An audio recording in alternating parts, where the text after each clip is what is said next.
बढ़ेंगे आगे। जहां एक तरफ नगर निगम हजारीबाग को सुंदर बना रहा है तो वहीं दूसरी तरफ कुछ असामाजिक तत्व शहर की सुंदरता को बिगाड़ने में लगे हैं। ये रिपोर्ट देखिए। हजारीबाग नगर निगम के द्वारा हजारीबाग को सुंदर बनाने के लिए लगातार कुछ न कुछ नए कदम उठाए जा रहे हैं तथा उसी के तहत हजारीबाग के विभिन्न चौक चौराहा पर वर्टिकल गार्डन का भी निर्माण किया गया है, जिनमें करोड़ों रुपए खर्च भी हुए हैं। परंतु अभी का हाल यह है कि लगभग वर्टिकल गार्डन दयनीय स्थिति में है तथा इसके लिए नगर निगम के साथ साथ स्थानीय लोग भी जिम्मेवार हैं, क्योंकि कई जगहों पर वर्टिकल गार्डन में लगाए गए लाइट गार्डन लोगों के द्वारा तोड़ दिए गए हैं। यहाँ तक कि रेलिंग भी काट दी गई है। बाइस्कोप देख रहे हैं आप और मैं शशांक। हजारीबाग के झील क्षेत्र में मैं मौजूद हूं और आपको बता दूं, हजारीबाग को सुंदर करने के लिए नगर निगम ने हजारीबाग में जगह जगह वर्टिकल गार्डन बनाए थे तथा आई लव हजारीबाग जैसे पॉइंट बनाए थे। लेकिन अभी की बात करें तो अभी इनकी हालत बहुत ख़राब है, काफ़ी ख़राब दुर्दशा में है। और जिस पॉइंट पे मैं मौजूद हूँ वो हजारीबाग का झील क्षेत्र है और यहाँ भी एक वर्टिकल गार्डन बनाया गया था, जिसे सेल्फी पॉइंट भी बनाया गया था। यहाँ पे एक स्लोगन भी लिखा था, मुस्कुराइए आप हजारीबाग में है। लेकिन आप देख सकते हैं अभी यहाँ मुस्कुराइए के बाद कुछ नहीं है, यानी कि काफ़ी दुर्दशा में है। जितने भी वर्टिकल गार्डन के लिए लगाए गए थे, पौधे लगाए गए थे, वो सारे गायब हो चुके हैं। इस पूरे मामले में स्थानीय लोगों से बात की गई तो उनका कहना है कि सिर्फ सरकार और नगर निगम के भरोसे हम नहीं रह सकते। नगर निगम के द्वारा यह एक अच्छी पहल की गई थी एवं शहर के मनोरम जगहों पर वर्टिकल गार्डन बनाया गया था, परंतु कुछ ओछी मानसिकता के लोगों के द्वारा इसे तोड़ दिया गया है। उन्होंने यह भी कहा कि सबसे पहले हमें अपने आप में बदलाव लाना होगा, क्योंकि शहर को सुंदर बनाने के लिए पहले भी कई कदम उठाए गए हैं जो ऐसे ही हमारे आपके द्वारा तोड़ दिए जाते हैं। इसे सुधारना होगा। देखिए, शहर को एक अच्छा सौगात मिला था कि हजारीबाग के बीचों बीच मनोरम स्थल, प्रकृति की सुषमा के बीच यहाँ पर जो वर्टिकल गार्डन बनाया गया था नगर निगम के द्वारा, वह एक सेल्फी पॉइंट के रूप में भी उभरा था और यहाँ से जो बाहर के लोग सैलानी आते थे उनके लिए भी यह आकर्षक का केंद्र था।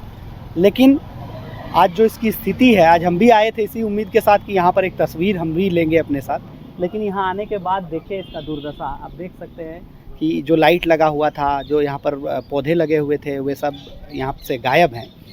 तो कहीं ना कहीं इसके लिए हम सभी लोग भी जिम्मेवार हैं। सिर्फ सरकार और प्रशासन के भरोसे इन सब चीज़ों को छोड़ देना कतई उचित नहीं है। हम जनता को भी इसके लिए जागरूक होना होगा और यह कोई नया चीज़ नहीं है जिसको क्षतिग्रस्त किया गया है।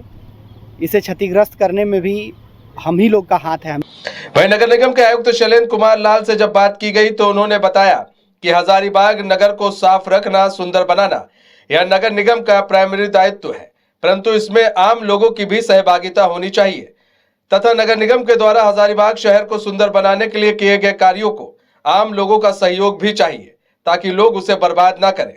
साथ ही साथ उन्होंने ये भी कहा कि आपके माध्यम से यह जानकारी हमारे सामने आई है, वह इस मामले में जितने भी वर्टिकल गार्डन जो कुछ असामाजिक तत्वों के द्वारा तोड़ दिए गए हैं उस पर काम करेंगे तथा उन्हें फिर से ठीक कराएंगे। देखिए, नगर को साफ रखना, स्वच्छ रखना और सुंदर रखना, ये तो नगर निगम का परम दायित्व है, प्राइमरी वर्क है, प्राइमरी रिस्पॉन्सिबिलिटी है।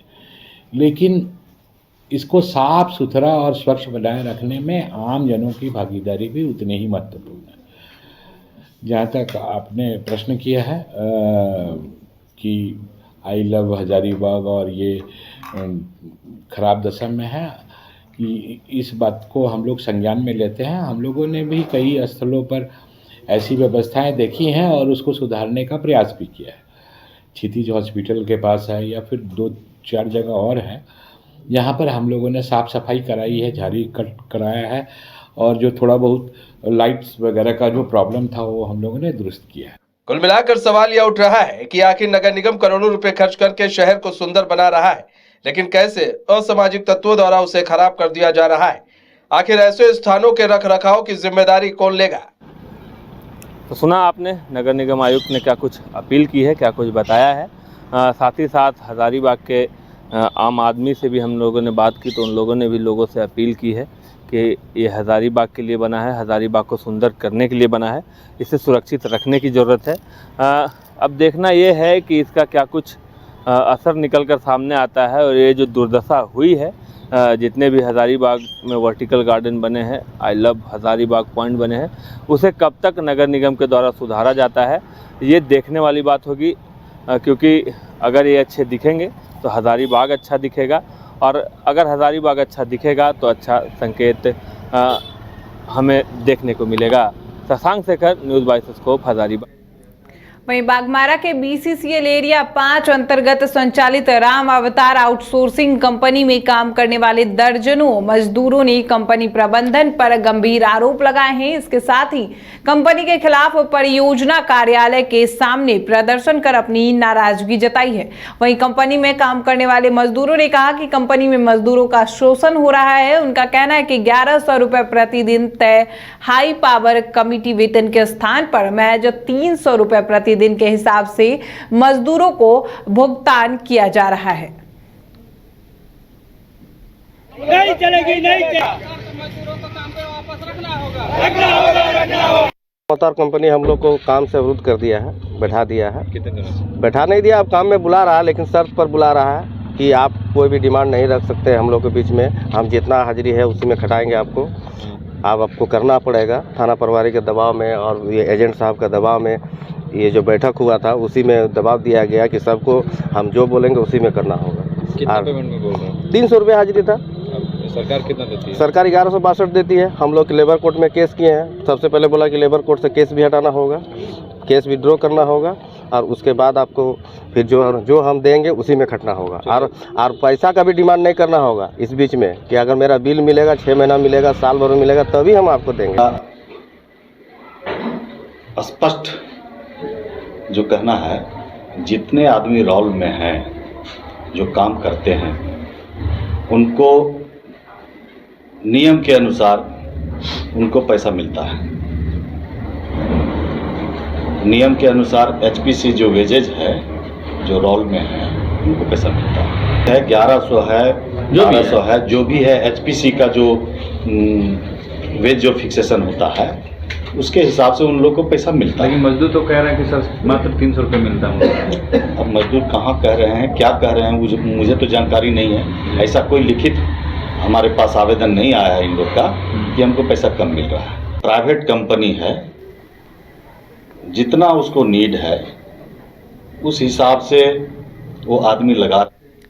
वहीं बागमारा में BCCL की तरफ से अंडरग्राउंड माइनिंग के लिए ईगल इंफ्रा प्राइवेट लिमिटेड को आउटसोर्सिंग के तहत दिया गया है। BCCL PB एरिया 7 के पुटकी बाग बांध 17 नंबर में अंडरग्राउंड माइनिंग कंपनी को करनी है, जिसके लिए कंपनी के अधिकारी अधिग्रहित जमीन की बाउंड्री करने के लिए पहुंचे थे, जिसकी सूचना स्थानीय दर्जनों ग्रामीण रैयतों को मिली। सूचना मिलने के बाद रैयत मौके पर पहुंचे और बाउंड्री वाला निर्माण कार्य का विरोध करने लगे, जिसके बाद जमकर मारपीट की भी बात कही जा रही है, जिसमें 6 लोगों के घायल होने की बात सामने आ रही है।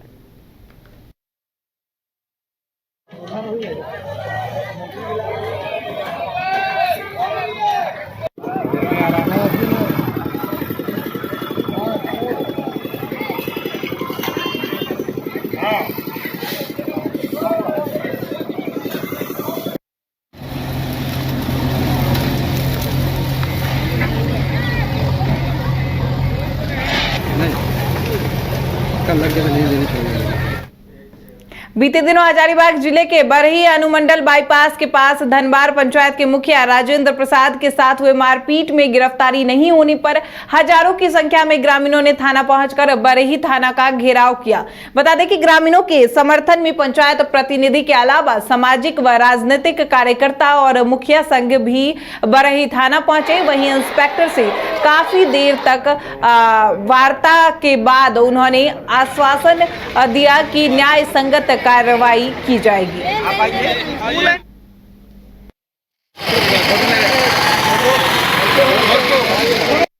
देखिए, यह घटना 13/2/2024 को संध्या 4 बजे का है। इस कांड में हम यही कहना चाहेंगे, अभियुक्तों की गिरफ्तारी अविलंब हो और फर्जी मुकदमा को वापस हो। मुखिया संगठन द्वारा यह रैली निकला है। धनबार पंचायत के मुखिया राजेंद्र प्रसाद कुशवाहा जी के साथ मारपीट हुई है, अपमान हुआ है और बरही वासियों का यह डिमांड है कि अपराधियों की गिरफ्तारी शीघ्र अति शीघ्र हो और हम लोग भी उसका समर्थन कर रहे हैं। सारे मुखिया संघ के हम लोग समर्थन कर रहे हैं। यहाँ 20 पंचायत के मुखिया उपस्थित हैं। हम लोग मुखिया संघ के जो डिमांड है उसका समर्थन करते हैं। देखिए, यह घटना 13/2/2024 को संध्या 4 बजे का है। वहीं बोकारो के बेरमो अनुमंडल से एक चोरी की वारदात सामने आ रही है, जहां आपको बता दें बोकारो थर्मल त्रिजल अवस्थित क्रिएटिविटी वेस्ट टेक्नोलॉजी कंपनी के कार्यालय में पिछले 14 जनवरी को बहुत ही नाटकीय ढंग से चोरी की घटना को अंजाम दिया गया।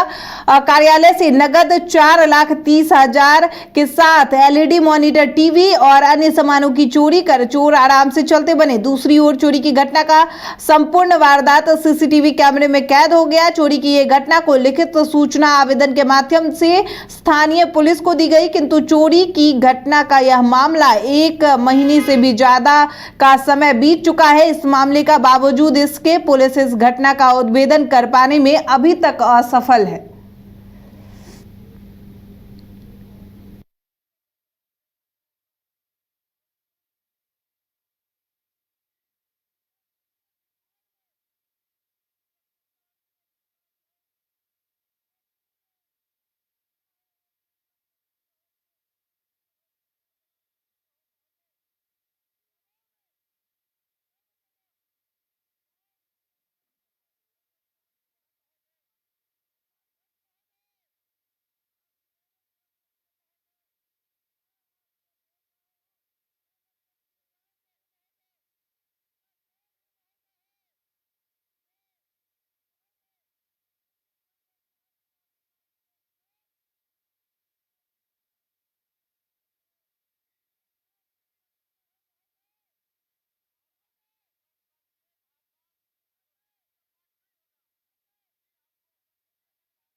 वहीं अगर बेरमो की बात करें तो बेरमो में एक खेल का आयोजन किया गया है, जहां बेरमो के बोकारो थर्मल स्थित स्वामी विवेकानंद स्टेडियम में 2 दिवसीय 47वां अखिल घाटी एथलेट मीट कार्यक्रम का आयोजन किया गया। कार्यक्रम की शुरुआत परियोजना प्रधान आनंद मोहन प्रसाद द्वारा झंडोत्तोलन कर व खिलाड़ियों से परिचय प्राप्त कर किया गया। वहीं कार्यक्रम में मुख्य अतिथि के रूप में आए परियोजना प्रधान ने कहा कि खेल को खेल के भावना से खेले, जीतने और हारने वाले सभी बधाई के पात्र हैं।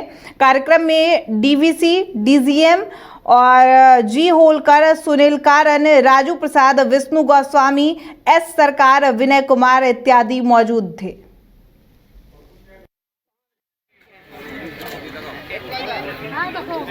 केंद्र से आए हुए प्रतिभा